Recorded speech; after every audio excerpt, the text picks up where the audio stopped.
Good afternoon po, mga idol. At napaibig po si Kuya Nelson ng inihaw na liempo. Ayan po. At ipapakita ko po sa inyo kung paano po ako mag-marinate ng ating gagawing inihaw na liempo. Ayan po. At papakita ko po sa inyo ang ating mga ingredients na gagamitin dyan sa ating inihaw na liempo. Ayan na po ang ating mga pang-marinate. Ayan. Ito po yung tuyo. Ayan.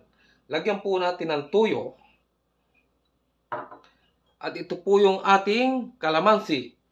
Kalamansi juice. Ayan. At ito po yung ating oyster sauce. Maglagay po tayo ng oyster sauce. Ayan pong oyster sauce at saka yun naman tuyo ay magkaiba naman po yan. Ayan na, may linamnam po itong ating oyster sauce, mga idol. Ayan na mga idol ang ating liempo. Ito po yung 1 kilong liempo natin. Ayan, nagpabili po tayo kay Madam ng liempo. At medyo po napapaibig na naman po tayo ng inihaw na liempo. Ganyan po si Kuya Nelson pagka may gusto pong kainin ay talaga namang ipapabili kay Mrs. At maglalagay din po tayo dito ng sugar. Ito pong sugar na ito yung ano lang. Ang inilagay ko yung segunda. Yung segunda kung tawagin yan. Ayan na. Segundang sugar na putlain. At mayroon tayo dito mga idol na ito po yung ang nilalagay po natin dito ay yung banana ketchup. Ayan po, at ang banana ketchup po ay may tamis talaga yan mga idol. Ayan na po ang ating diskarte sa pagmamarinate po ng ng inihaw na liempo. Ayan na mga idol. Shout out po sa inyong lahat mga idol. Ayan na. At siyempre po, ilalagay po natin itong may bawang po tayo dito at may siling labuyo. Ayan na po ang labuyo. Ayan, ilagay na po natin dito. Kumpletong-kumpleto na po yan. Ayan na. At mayroon pa po tayo dito 350 ml na. Ayan na, halaman na yan. Lagay po natin yan dyan. Nako. Ayan, iubos na po natin yan dyan. At talaga naman pong para sumipsip po talaga yung ating liempo. Ayan na mga idol. Ito na po yung pagbababaran po ng ating inihaw na liempo. Halo-haloin lang natin idol yan. Wala po tayong pang mix talaga. Kundi ito lang ating kutsara. Ayan na.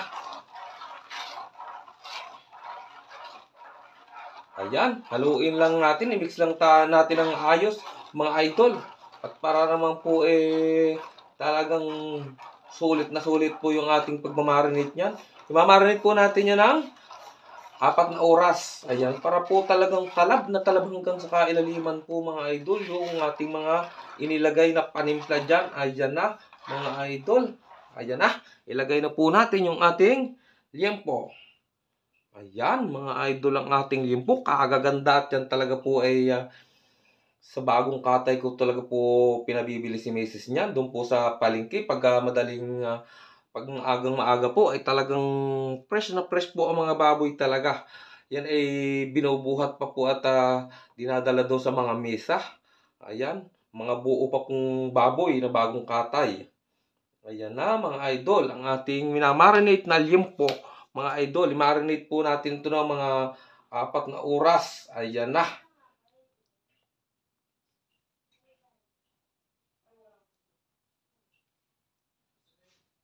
Okay. Kailangan talaga mga idol ay nakalubog to. Ayan na. At ibababad lang po. Ganyan lang po. Ibababad lang po natin yan ng siguro hindi na po 4 na oras kasi anong oras na po ngayon? 3:00 na.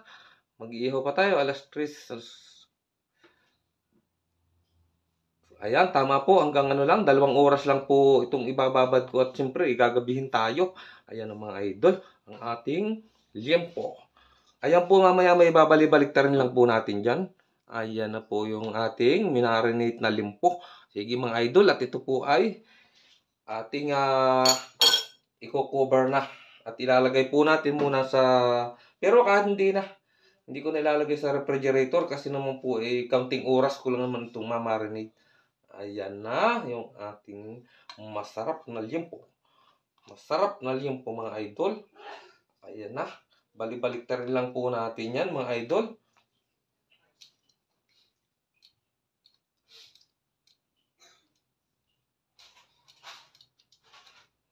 Napakabango mga idol. Kahit hilaw pa. Ayan na, ilagyan po natin ng cover para hindi naman pumapasukan niya ng mga lumilipad na mga kung ano-ano. Mga idol, okay. Ayan. Marinate lang po natin yan ng mga 2.5 hours kasi po pwede pa po. Medyo maaga pa. 2.5 po. Ayan na mga idol. Ayan mga idol. Baka habang nagmamarinate po tayo mga idol, ay magagawa po tayo ng pampahid. Ayan po yung panghaplas. Ito po, maglagay po ulit tayo ng ketchup. Ayan. May sugar na po to. Nilagyan po ng sugar. Ayan. Saka ito pong ating soy sauce. Maglagay po ulit tayo ng toyo doon sa ating pamahid. Ayan na. Sa ating habang niluluto po natin gagamitan po natin ng brush. Ito po. Ayan, yung ating mga tinimpla.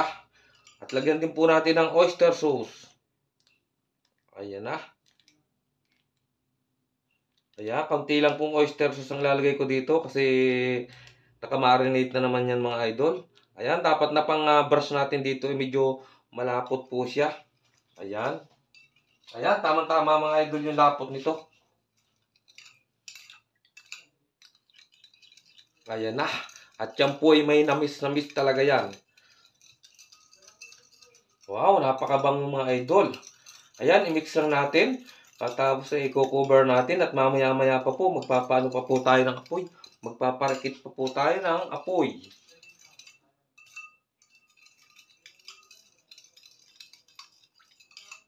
Wow. Okay na mga idol, yung ating pang-brush, pang-haplas. Ayan mga idol. Ayan na mga idol, yung ating pork. Ayan, inihaw na po natin. Tinuluyan na po natin ihawin at pahiram po natin ng mga idol ng ating ginawang pamahid. Ayan, napakabango na idol nito. Grabe mga idol. Ayan po ang ating limpo. Napakabango idol. Ayan na, yan naman pong brush natin yun ay talagang ginawa kong pang brush talaga dyan. Yan po ay hindi ko ginagamit kung saan saan. Ayan na, yan po talaga yung binili ko yung bago.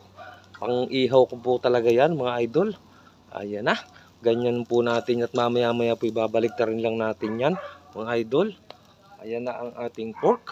Napakaganda po ng kulay. Ayan na mga idol, babalik na rin po natin yan mamaya-maya. Ayan na nga po at binaliktad na po natin at yung kabila naman po ang ating pahid-pahiran. Pahid-pahiran. Ayan na po, pininturahan na po ni Kuya Nelson yung kabila. Ayan, ganyan lang po para po talagang yung ating pagkakaihaw ay hindi maging parang dry. Ayan yung may kintab pa rin siya mga idol. At nilagyan po natin yan ng mantika. Ayan, naglagay din po tayo ng mantika dyan sa ating pamahid na yan mga idol. Okay na. Mga idol, napakabango ng mga idol niyan. Ayan na, okay na mga idol yung ating pork belly. Ayan na po, tapos na po tayo mag-ihaw at may sausawan na rin po tayo dyan. Ayan po ang ating pork belly, makintab po yan. Napakaganda po ng ating pagka-ihaw niyan. Okay, maraming salamat for watching mga idol. Ayan na po, tapos na po tayo mag-ihaw at kain na po yan.